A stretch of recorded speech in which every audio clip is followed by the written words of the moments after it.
The largest ever war games by China around Taiwan enter their second day with 10 hours of live firing exercises and a rehearsal of a blockade of the island.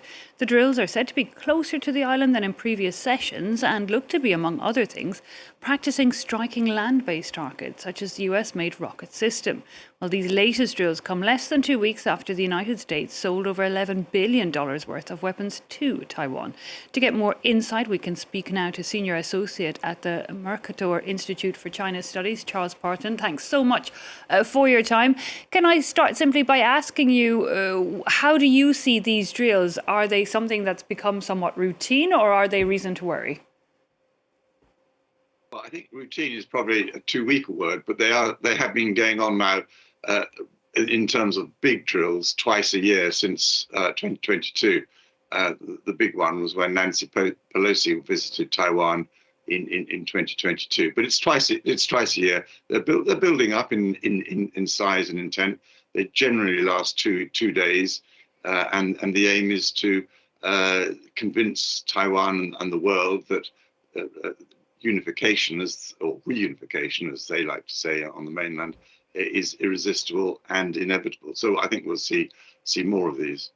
And this time we're being told that they've gotten closer to Taiwan than before, and that they gave less warning, that they were going to take part, they're going to carry out these exercises. I mean, you say there that China wants to send the message that reunification is inevitable. I mean, could this go a step further from annual exercises to something more worrying? I mean, I think if you're referring to whether there's going to be an invasion in the near future, the answer is almost certainly no. Xi Jinping has told the PLA, the People's Liberation Army, to be ready and capable of invasion of Taiwan by 2027, which is the 100th anniversary of the founding of the PLA. But being capable does not mean that you're actually going to launch an invasion.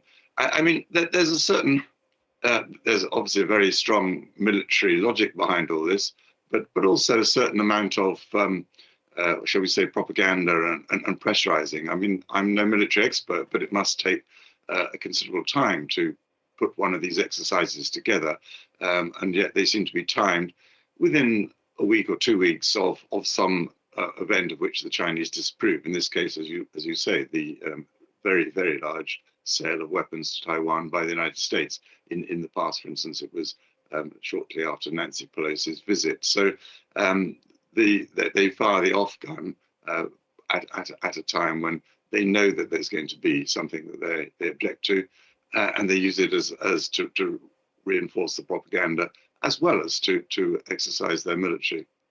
Of course, China doesn't want any international relations really between Taiwan and other countries. So this selling of US weapons to Taiwan, the biggest apparently in its history, how significant is that? Does it signal any change on the US position? Will it have any further impact? The US has always sold weapons to Taiwan. I mean, during the Biden administration, I think weapon sales totaled something just over $8 billion. In Trump's first term, it was over 18 billion. This is one big deal, 11 billion, and if there are others in the next year or two, which I'm sure there will be, then clearly there's an increase in the amount of weapons sold. But let's also not forget that Taiwan, like many countries, under the threat of action from China, and it's China that is posing the threat here, Taiwan has undertaken, not least under American pressure, to increase its defense spending to 3% in 2026 and by 2030 to 5%. Well, if you're increasing your defense spending, you've got to buy the weapons from somewhere. And the likelihood is that they will continue to buy large amounts of American system. Now, last month, the Japanese Prime Minister said that any hypothetical Chinese attack on Taiwan would trigger a military response from Tokyo. Can you put that into context for us? Any idea why that was said now, and where Japan is currently on all of this? Well, I think that's always been the Japanese position. I mean, if you look at the map, the southern islands of Japan are very close to Taiwan, and any war in the Straits would have a very direct effect on Japan. That the Japanese Prime Minister said it out aloud was a change. I don't think she was changing the position, but she did say it out aloud, which others haven't said before.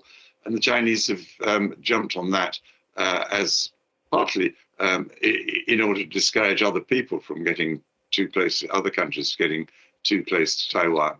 They must also, I mean, in the back of the Chinese minds, in the very unlikely event of Japan, going into a state of military war or defense, whatever, as a result of Chinese invasion of Taiwan, let's not forget that Japan has an alliance with the United States, so that if Japan goes to war with China, again, I stress very unlikely, that would drag the Americans in. So that's something that the Chinese must have in the back of their minds. And very lastly, Charles Parton, before we leave you, perhaps just remind us all how we got here as well with Taiwan. It helps us understand. I mean, this dates back to the 1940s when the nationalists, I guess, left the mainland China and ran to this island, right? That's correct. The nationalists lost in the Civil War. They fled with the remnants of their army and their air force to Taiwan. And at that time, the Chinese had other things on their plates rather than a very difficult invasion of an island. And to be frank, the Chinese Communist Party wasn't particularly concerned about Taiwan. At one stage, Mao Zedong said, well, basically, you can keep it. But then the Korean War, and nor were the Americans that excited about it, but then the Korean War happened and positions hardened.